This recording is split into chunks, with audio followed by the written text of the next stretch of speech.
সুপ্রিয় শিক্ষার্থী, সবাইকে আজকের ক্লাসে স্বাগতম। তো এখন আমরা 9 নম্বর অঙ্কটা সমাধান করব। এখানে প্রমাণ করতে বলা হয়েছে 4 to the power n minus 1 divided by 2 to the power n minus 1 is equal to 2 to the power n plus 1।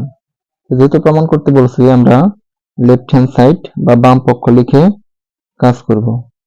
তো লেফট হ্যান্ড সাইড কোনটুকু? সমানের বাম সাইডে যতটুকু আছে। এখানে 4 to the power 9 minus 1 divided by 2 to the power n minus 1। এখন আমাদের কিন্তু প্রমাণে বলছে 2 to the power n plus 1। তো এই কারণে আমরা কি করব, এই যে 4 আছে এটাকে নিয়ে আমরা একটু কাজ করব।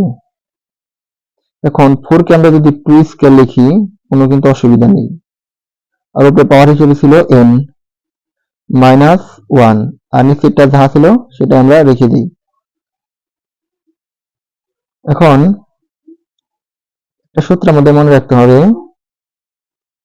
a to the power n এরকম যদি থাকে, মানে পাওয়ারের উপরে যদি পাওয়ার থাকে, তো সেক্ষেত্রে আমরা এটাকে এভাবে লিখতে পারি a to the power n power n। মানে পাওয়ারের উপরে পাওয়ার থাকলে ওই পাওয়ার গুলোকে আমরা সামনে বসে নিতে পারি, তাতে কোনো সমস্যা হয় না। তো অনুরূপভাবে এটাকেও আমরা এইভাবে করব যে 2 এর উপরে পাওয়ার 2 আছে, তার উপরে পাওয়ার n আছে, আমরা n টাকে এই ভিতরে আনবো আর 2 টাকে বাইরে দেব, কারণ উপরে n থাকায় কিন্তু আমরা কোনো সূত্র অ্যাপ্লাই করতে পারতেছি না। তো 2 পাওয়ার n তারপর স্কয়ার মাইনাস 1, আর 1 কে যদি আমরা 1 স্কয়ার লিখি তাতে কিন্তু মানের কোনো চেঞ্জ হয় না। তো 1 স্কয়ার মানে কিন্তু 1 গুণ 1, তার মানে কি সেই 1 ই হয়। তার মানে 1 কে আমরা 1 স্কয়ার লিখতে পারি।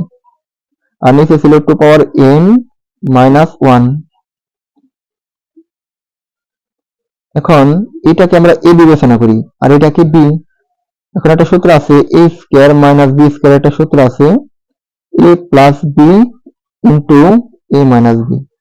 তো এটাকে আমরা a আর এই 1 কে আমরা b বিবেচনা করি। আমরা যদি এখানে ব্র্যাকেটে দিই তাতে কিন্তু কোনো অসুবিধা নেই।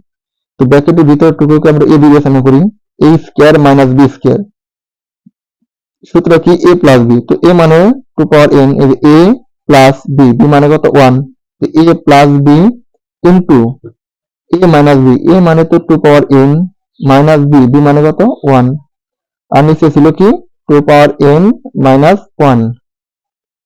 এখন এইখানে যদি আমরা ব্র্যাকেট দিই তাতে কিন্তু আমাদের কোনো অসুবিধা নেই, কারণ এটা আগে পরে কেউ নেই। তাহলে দেখা যায় উপরে দুইটা জিনিস কিন্তু গুণে আছে, আবার ভাগ চিহ্ন, নিচে আবার আরেকটা জিনিস আছে। তো এই ক্ষেত্রে এই 2 পাওয়ার n এবং এই 2 পাওয়ার n মাইনাস 1, মানে 2 পাওয়ার n মাইনাস 1 আর 2 পাওয়ার n মাইনাস 1 এটাকে আমরা কাটা দিতে পারি, কারণ ভাগে আছে তারা।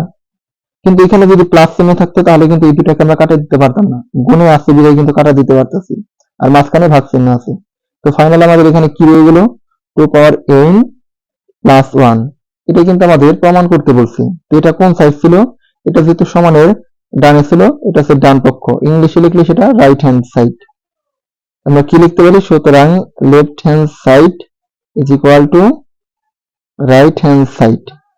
যেহেতু প্রমাণ করতে বলছে আমরা কি লিখবো? প্রুভড। ধন্যবাদ সবাইকে।